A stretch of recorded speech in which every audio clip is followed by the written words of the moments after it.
Rakshabandhan is just around the corner, and what better way to celebrate than by crafting your own Rakhis, right? Hey friends, welcome back to Art and Alchemy. In today's video, we'll dive into the art of making DIY Rakhis. I'll be sharing a bunch of different techniques to create your own Rakhis so you don't run out of ideas and options, and believe me, they are just as beautiful as the store-bought ones. Before we get started though, do take a moment to hit the subscribe button and the bell icon. Your support always means the world to me.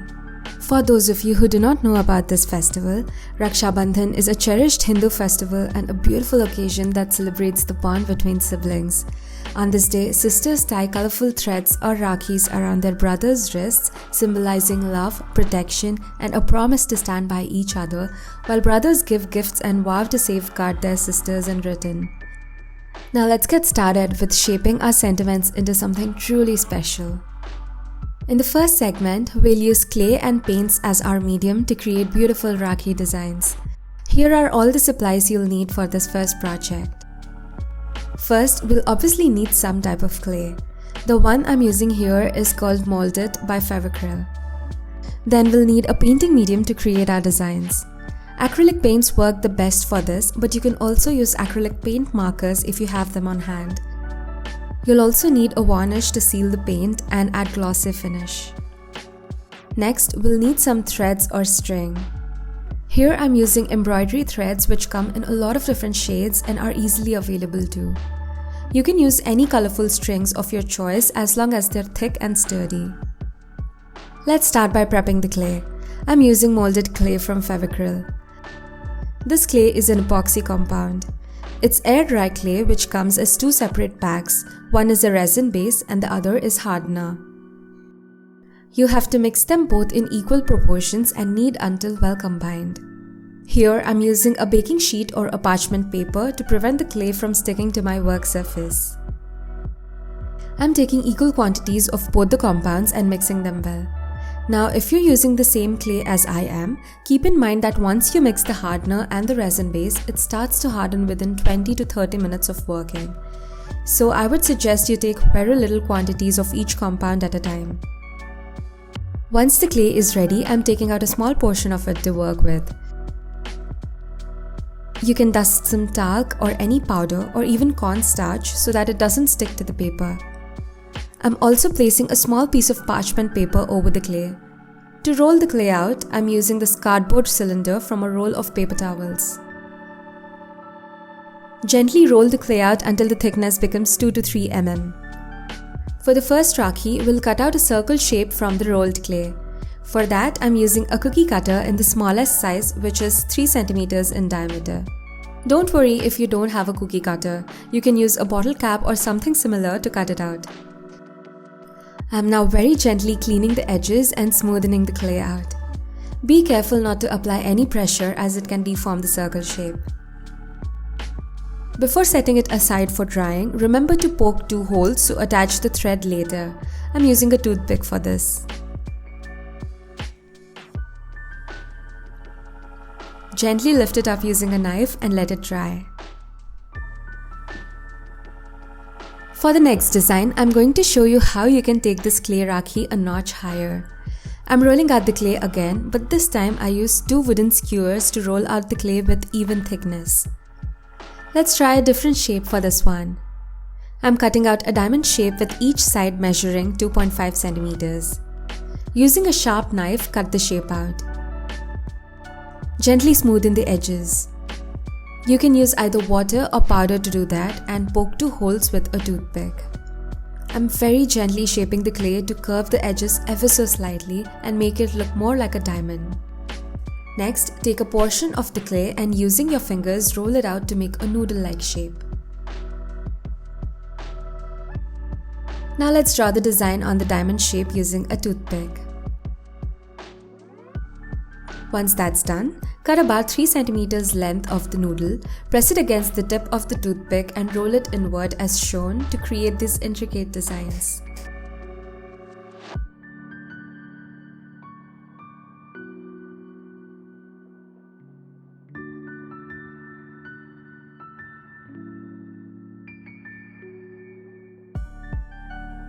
Make 4 of such pieces and keep them aside.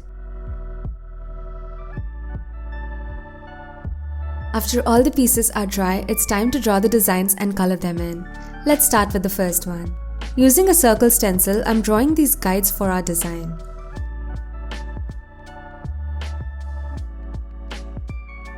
Our design is now ready to be colored in. Add a piece of tape on the back and stick it to the surface so that it does not move while painting. I'm using paint markers here, but acrylic paints work just as well.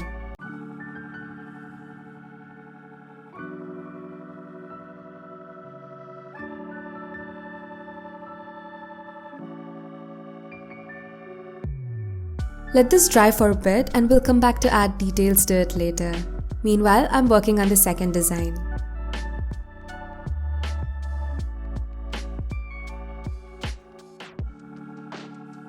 Now take a little glue on a piece of scrap cardboard. We'll use this to stick those little designs we made earlier. I'm taking the help of craft tweezers for precision. Let this all dry for a while and meanwhile we'll complete the first design. I'm now adding all these tiny details which instantly bring the whole design together. Using gold paint for the details will make it absolutely beautiful and festive. I'm going for a traditional mandala design here, but feel free to make your design fun and unique by writing stuff like coolest bro or best bro, etc. to suit your bond with your brothers. Be sure to paint the sides as well and your first design is all complete. Let's finish up the second design too. I'm again adding the gold details here. This step is super satisfying. Now ideally, after this step is when you apply the varnish to seal the paints, but I completely forgot about that and went ahead with adding some embellishments. Now if you're following along with me, be sure to apply varnish before sticking the embellishments. Here I'm using small sized pearl stickers and stones to decorate the Rakhi. Add gold paint on the sides and we're all done. I'm adding varnish to the first one since it is flat and has no embellishments. Add a couple of drops on the surface and using a clean flat brush, apply it evenly. Don't forget the sides. It will take about 15 to 20 minutes for it to dry completely. Once it's dry, we can then add the threads to it. I'm cutting 2 threads of 30 centimeters each. Now take one of the threads and fold it into half. Push the folded end through the hole, make a loop and pull the threads out through it. Do the same thing with the other thread as well. Repeat this exact same steps for the second one too. If you have any beads or pearls on hand, you can add them to the threads. Since I don't have any, I'm using the pearl stickers and placing them on each side. Here's how they turned out.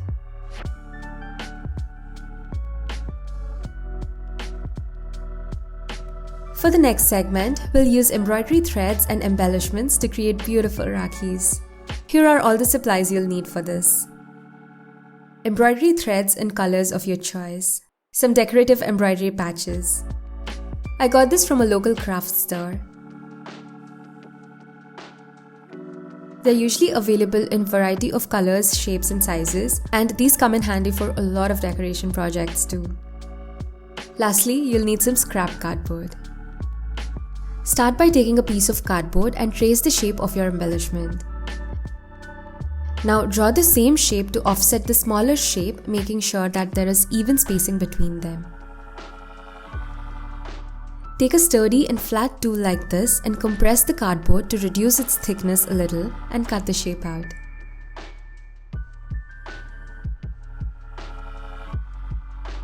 Now carefully cut the smaller shape out too without damaging the outer shape. Don't throw this piece away yet, you'll need it later. Cut out a 2.5 cm wide strip of this length from the cardboard. Fold the right half along the center like so. Take the embroidery thread and wrap it around the cardboard 8 times.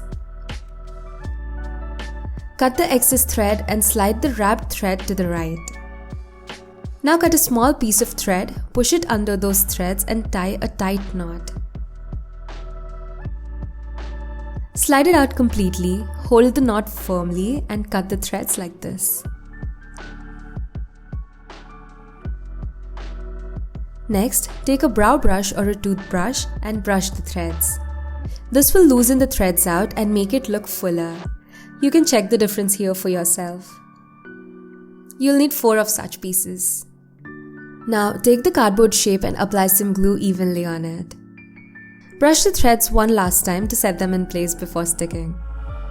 You can then stick them on the cardboard shape with knots placed at the center.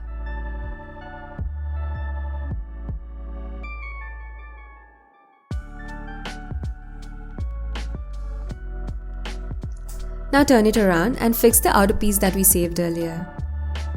Using the shape as a guide, carefully trim out the excess threads. This should give you a clean and perfect shape.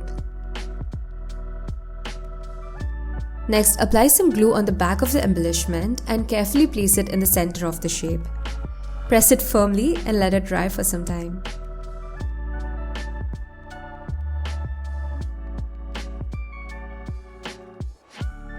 To attach the threads, we'll cut out the initial shape from the colored chart paper and punch 2 holes like this.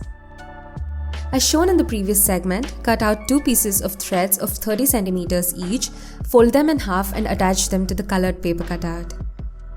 Apply some glue to the piece, place this paper cutout on top and let it dry.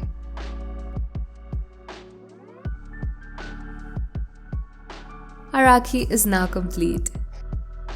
Next, I'm going to show you another variation in this design. The process is exactly the same as the previous one. I start by cutting out my shapes. This time, instead of a single color, I'll be using 4 different colors of threads. Now I'm going to wrap each color thread around 3 times. Follow these steps closely and you'll understand how this works. I start with 3 rounds of pink thread, followed by red, then orange and finally yellow. Slide them to the side, tie a knot and pull it out.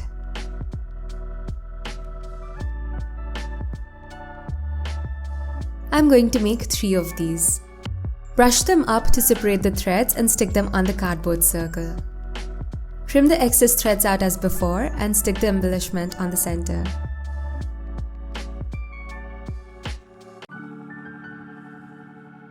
Add the threads using the same process as earlier, only this time we'll add 3 different color threads on each side. Start braiding these threads together. Place something heavy on top of it to make the process easier. Leave the threads open at the end. Take one of the threads, loop it around the braid and tie a knot to secure the end. Again, brush the loose threads and trim the excess off. Repeat the same process on the other side as well. Now stick this to the cardboard base, let it dry, and there you have a festive looking and colorful Rakhi. These are the Rakhis we created in segment 2. Now for the final segment, we'll create a bunch of different Rakhis using decorative rhinestones, kundans and stones. Here's what you'll need. First, you'll need kundans, rhinestones or any decorative embellishments you have on hand. The ones shown here come in a variety of shapes, styles and colors. They also have a gold border around them which adds a delicate touch to the stones. Second variety here is small sized rhinestones. They don't have a gold border. You can also use these pearl stickers if you have them on hand. Next, you'll need a base to stick these on. For that, I'm using scrap cardboard again. Now, in order to cover the base, you can use any of these 3 materials. First, we have some embroidery threads. Next, you can use scrap pieces of these beautiful silk fabrics. Or you can also use printed or plain colored papers. I'll demonstrate how to use all 3 of these materials to make Rakhis, so you can choose the one that works the best for you. Let's start by cutting out desired shapes out of the cardboard for the bases. First, cut out a circle, mark its center and punch a hole through it. Now take an embroidery needle, pass the thread through it and secure the ends with a knot. Apply glue in small portions on the back side of the cardboard. Place the end on the back and start looping the thread through the hole around the shape.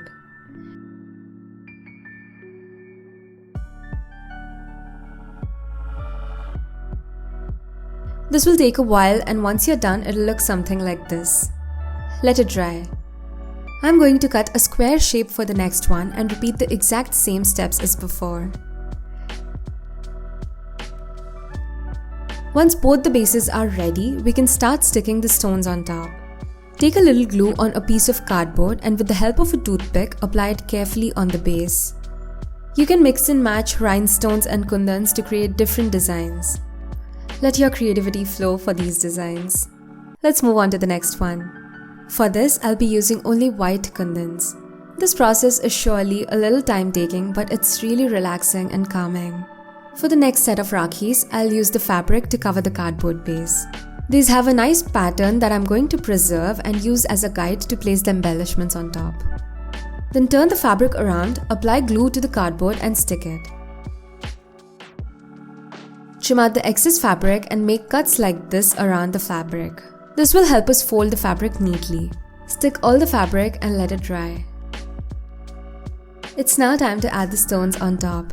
If you do not have any of these embellishments with you and are looking to purchase something, I'd suggest you go with the white stone kundans with gold border.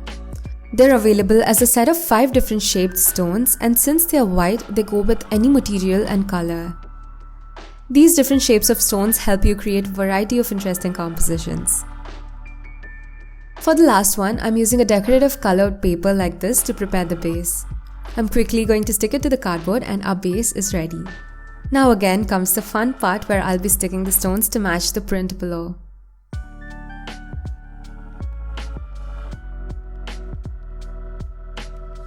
In order to attach the threads, we'll follow the same method as shown in earlier segment where I cut out the shapes from colored paper, punch holes and attach the threads. Let's quickly do all that and our Rakhis will be complete. It's amazing how you can create different designs using the same technique, right? Here are all the designs we created today. Handmade Rakhis hold a unique charm that sets them apart. When you craft a Rakhi with your own hands, you infuse it with love, care and thoughtfulness. I hope you enjoyed creating these Rakhis with me and learned something new today. If you found this video helpful, like and share it with your friends. Also, let me know which out of these Rakhi designs was your favorite in the comment section below. To all of you who's celebrating, I wish you a very happy Rakshabandhan. I hope to see you guys in my next video. Bye everyone!